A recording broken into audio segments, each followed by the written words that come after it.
یہ بہلول بھی اسی قبیلے کا فرد تھا، دجلہ کے کنارے مٹی کے گھروندے پاؤں پہ بناتا ہے اور انہیں مسمار کر دیتا ہے۔ وہ کبھی آپ نے دیکھا ہوگا کہ بچے ریت میں اپنا پاؤں رکھ کر کے اوپر سے ریت تھپک لیتے ہیں اور پھر پاؤں ہولے سے نکال لیتے ہیں، بچ جائے تو بڑے خوش ہوتے ہیں، اور جب کھیل ختم ہو جاتے ہیں تو اسے گرا دیتے ہیں اپنے ہاتھوں سے۔ بہلول بھی اسی شغل میں لگا ہوا ہے۔ بہلول یہ کام کر رہا ہے، گروندے بناتا ہے گراتا ہے، گروندے بناتا ہے گراتا ہے۔ بادشاہ گزرا، پوچھا بہلول کیا کر رہے ہو؟ ہنس کے کہا جنت کے مکان بنا رہا ہوں۔ کہا بیچتے ہو؟ ہاں بیچتا ہوں۔ کتنے کا؟ 10 روپے کا، سیل لگائی ہوئی ہے۔ بادشاہ مسکرا کے گزر گیا، دیوانہ ہے، مجنوں ہے، اپنی موج میں لگا ہے۔ پیچھے سے ملکہ زبیدہ بھی آ رہی تھی، اس نے بھی دیکھا، کہا بہلول کیا کر رہے ہو؟ کہا جنت کے مکان بنا رہا ہوں۔ کہا بیچتے ہو؟ ہاں 10 روپے کا بیچتا ہوں۔ 10 روپے بادشاہوں کے لیے کیا ہوتے ہیں؟ 10 درم نکالے، اس کو دیا، اس نے دریائے دجلہ میں پھینک دیا۔ فقیر اتنی دیر تک فقیر نہیں بنتا، داتا صاحب فرماتے جب تک مٹی کا ڈھیلا اور سونے کی ڈلی اس کی نظر میں برابر نہیں ہو جاتا۔ اور ایک مکان کے گرد، ایک وہ گھروندے کے گرد دائرہ لگایا، کہا یہ تیرا ہوا۔ ملکہ گزر گئی، بادشاہ بھی چلا گیا۔ شام کو اپنے محل میں پہنچے، بادشاہ سویا، منظر جاگا کہ حشر کا دن ہے، پھر جنت کا منظر ہے، جنت میں بڑے بڑے خوبصورت مکان ہیں۔ ایک مکان تو بڑا ہی اچھا لگا، تو جی چاہا کہ اس مکان کو دیکھوں۔ تو جب قریب گیا تو دروازے پہ لکھا تھا ملکہ زبیدہ۔ شوق سے آگے بڑھا تو دربان نے روک دیا، کہا یہ ملکہ کا ہے۔ کہا وہ میری ہی ملکہ ہے۔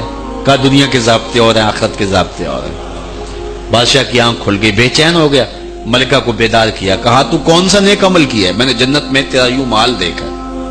ملکہ کہنے لگی وہی معمول کی نمازیں، وہی سب کچھ، کوئی نیا کام تو میں نے کیا نہیں۔ ہاں یاد آیا، کل گزر رہی تھی، دجلہ کا کنارہ تھا، وہ جسے لوگ مجذوب کہتے ہیں، وہ جو دیوانہ کہلاتا ہے، وہ بہلول، وہ جنت کے محل کہتا تھا وہ بنا رہا تھا۔ میں نے کہا چلو کوئی بات نہیں، فقیر ہے، 10 روپے کیا ہوتے ہیں، تو میں نے 10 روپے کا ایک محل خریدا تھا۔ بادشاہ سر پکڑ کے بیٹھ گیا، وہ تو مجھے بھی کہتا تھا۔ میں دیوانے کی بات سمجھ کے گزر گیا۔ اگلے دن بادشاہ قصدن گزرا۔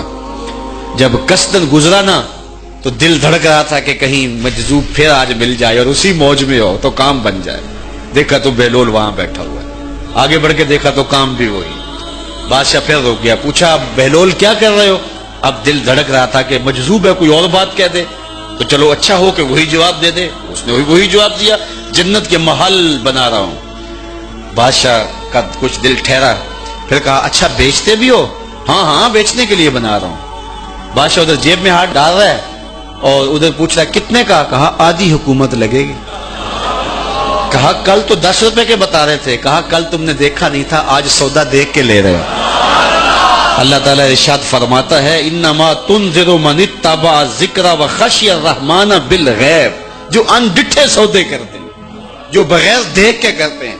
اچھا چلو ایک خوشخبری میں آپ کو بھی سناؤں، اور وہ خوشخبری رسول اللہ کی زبان سے۔ حضور نے فرمایا طوبی لمن رآنی وآمن بی وطوبی 7 مرات من لم یرانی وآمن بی۔ فرمایا صحابہ تمہیں مبارک ہو ایمان کی کہ تم نے مجھے دیکھا اور میرے اوپر ایمان لائے، اور کہا انہیں 7 مبارکیں ہوں جنہوں نے مجھے دیکھا بھی نہیں ہوگا اور پھر بھی ایمان لائیں۔